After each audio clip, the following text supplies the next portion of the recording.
अस्सलाम वालेकुम वरहमतुल्लाहि वबरकातुहू। हमारी आज की कहानी का उन्वान है प्यासा कौवा। एक मर्तबा का जिक्र है कि सख्त गर्मी थी और एक कौवा इस गर्मी में प्यास की शिद्दत से निढाल पानी की तलाश में यहाँ से वहाँ उड़ता फिर रहा था। बहुत वक्त गुजर चुका था, लेकिन उसे कहीं भी पानी दिखाई नहीं दे रहा था। अचानक उसे एक जगह पानी का एक घड़ा नजर आया। वो फौरन से पहले पानी के इस घड़े तक पहुंचा ताकि इसमें मौजूद पानी पीकर अपनी प्यास बुझा सके। लेकिन ये क्या, पानी तो घड़े की तह में था। कौवा सख्त प्यासा था और पानी की ये सूरत हाल देखकर वो बहुत परेशान हुआ। लेकिन उसने हिम्मत ना हारी और सोचने लगा कि आखिर किस तरह वो इस पानी को पी सकता है। इसी दौरान उसकी नज़र वहीं पर मौजूद पत्थरों पर पड़ी। उसने सोचा कि अगर वो इन कंकरों या पत्थरों को एक एक करके घड़े में डाले तो घड़े में जगह घेरने के सबब पानी ऊपर आ जाएगा और यूं वो अपनी प्यास बुझा सकता है।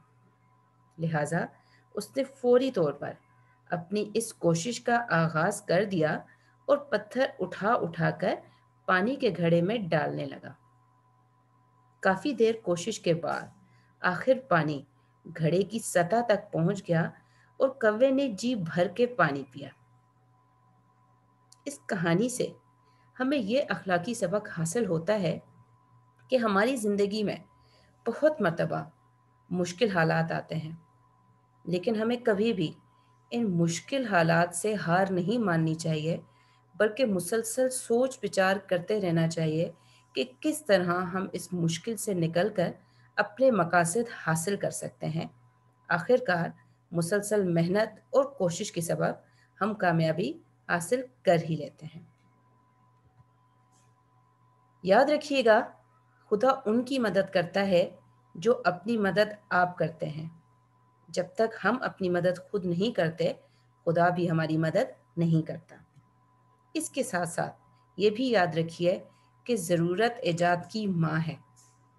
यानी किसी चीज़ की ज़रूरत पड़ने पर हम बहुत सारी चीज़ें जो बज़ाहिर हमें गैर ज़रूरी या गैर अहम दिखाई देती हैं, हम उन चीज़ों से वो काम ले सकते हैं जो हमें कामयाबी दिला सकता है। सबक के इख्तिताम से पहले आपको एक अहम बात बता दूं कि ये कहानी जो कि प्यासा कौवा के उन्वान के तहत हमने आज पढ़ी, इसे हम इन उन्वानात के अंदर भी तहरीर कर सकते हैं जो इस वक्त आपको अपनी स्क्रीन पर दिखाई दे रहे हैं। यानी अगर आपसे कहा जाए कि खुदा उनकी मदद करता है जो अपनी मदद आप करते हैं, कि उन्वान पर कहानी तहरीर कीजिए, तो आप इस उन्वान के तहत यही कहानी तहरीर कर सकते हैं।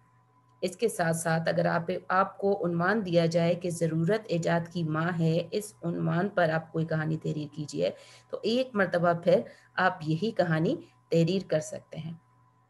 अपना बहुत ख्याल रखिए। मुझे इजाज़त दें। अल्लाह हाफ़िज़।